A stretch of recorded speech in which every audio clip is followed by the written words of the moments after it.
hecho lo hizo un hijo mío, hizo un texto sobre mi trabajo hace tiempo, lo llamó Devenir de la Forma, y el licenciado Enrique Villa, director del museo, le pareció interesante usarlo como nombre de la exposición, y va muy ad hoc al trabajo, porque justamente yo siempre he entendido, o últimamente, la escultura como un proceso, el resultado de un proceso. Entonces, Devenir de la Forma justamente es esta idea de la transformación de la materia en el espacio y en el tiempo, de tal suerte que el nombre viene de una manera muy clara a definir lo que es la experiencia, en mi caso, de hacer una escultura.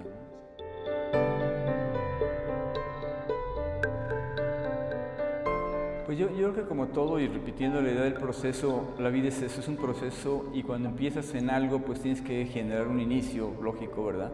Yo cuando empecé a trabajar hacía cosas modeladas en barro, que era más orgánica la solución. El trabajo con las manos y la materia directa generaba formas muy orgánicas, y en ese proceso, cambiando de material un poco, pasé al concreto tallado en fresco, cemento tallado en fresco, y eso me llevó a una geometría más sólida, más rígida por la propia materialidad. La propia dureza del material te lleva a esa resistencia un poco menos fluida del barro, por ejemplo, ¿no?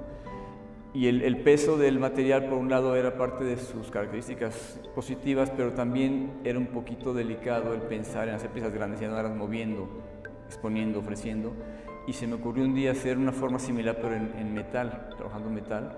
Y lo que hice fue buscar un herrero. Yo no tenía ni idea de cómo se cortaba, trabajar el metal. Y con un herrero pues ya vi cómo empezaba a cortar, a soldar, a doblar.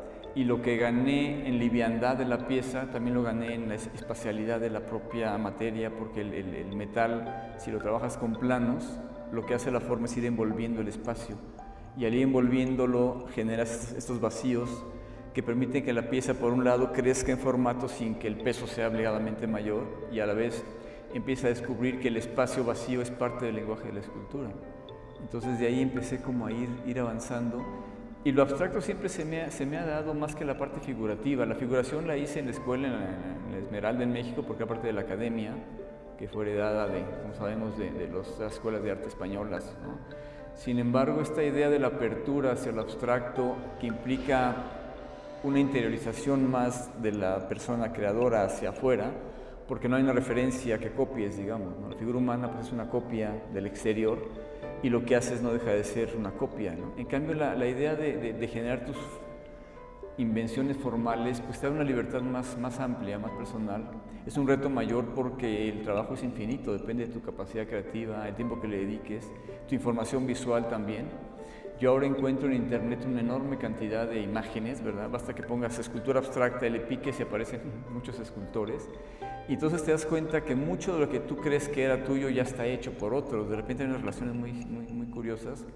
Hay un concepto que se llama poligénesis, que implica que dos elementos o dos formas sean creadas en diferentes lugares por diferentes personas, incluso en diferentes culturas, al mismo tiempo o no, pero surgen formas similares. Es un fenómeno muy curioso porque uno pareciera o desearía ser original en la vida, pero cuando estas tecnologías como el internet te permite ver imágenes de todo el mundo en un ratito, estar hojeando, te das cuenta que hay gente que ha hecho cosas similares a las tuyas, ¿no?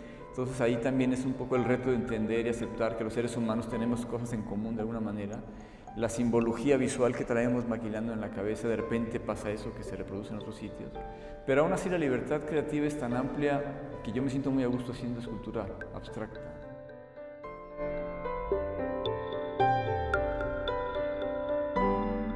Pues yo creo que lo que hay es una invitación a que cada quien perciba desde su punto de vista. Yo creo que lo que enriquece el trabajo del artista es justamente la visión de los otros, de los demás. Y más en el trabajo abstracto, que lo que hace son como sugerir imágenes, ¿no?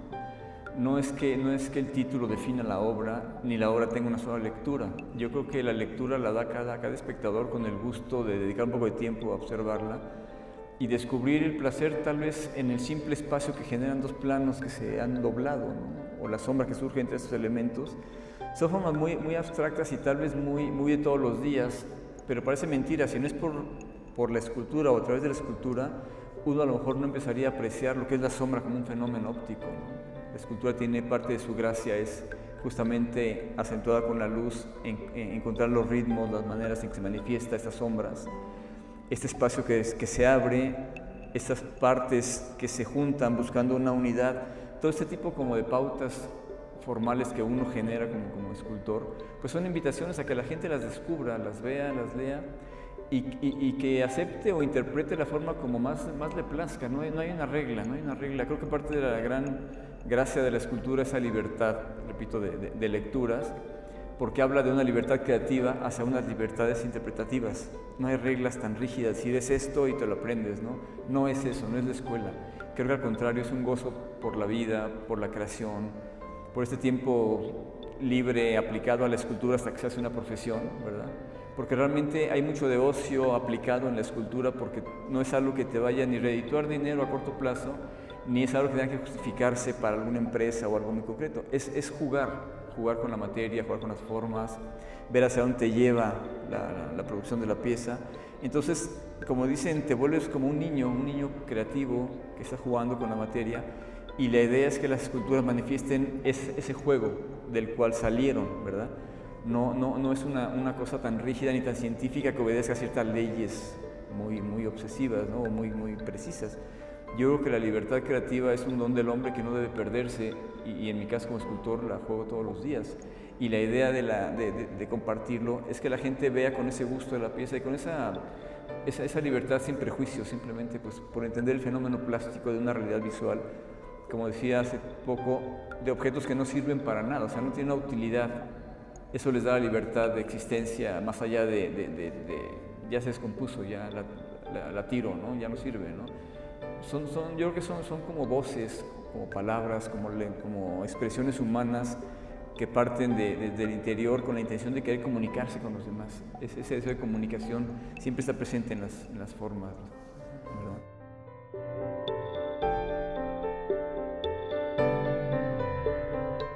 Pues de niño tenía ese gusto por el juego con plastilina, ¿no? Me acuerdo mucho de mi madre haciéndome una enfermedad que tuve, unos caballitos de plastilina, y me los daba, jugábamos. Yo tenía como 3, 4 años.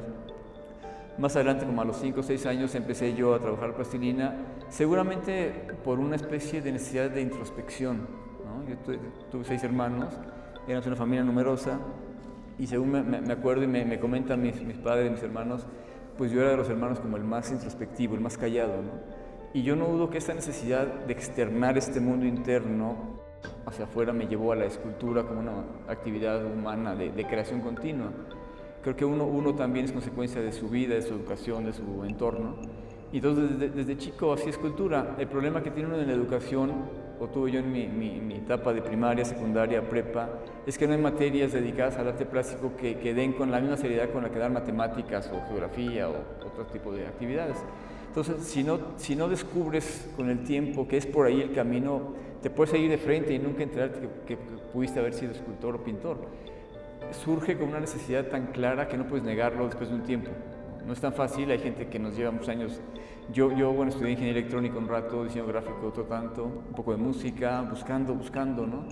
Hasta que por circunstancias de la vida encontré que la escultura era lo que me gustaba, y recordé que desde antes ya la traía cargando. Cuando dije, bueno, ¿y por qué no hacer el examen para la Esmeralda y buscar por aquí?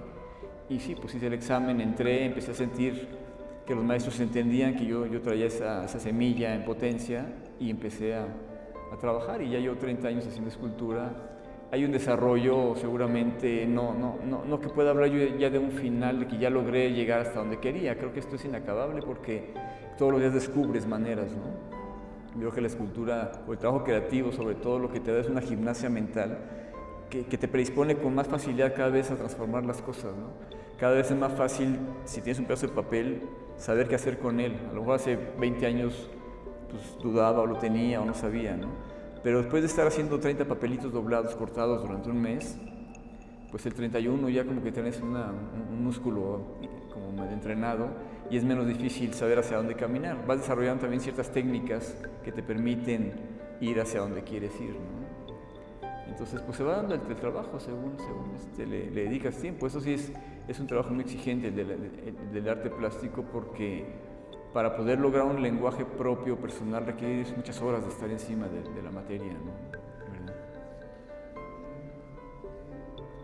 ¿Qué tal? Soy Pablo Olivera, soy escultor.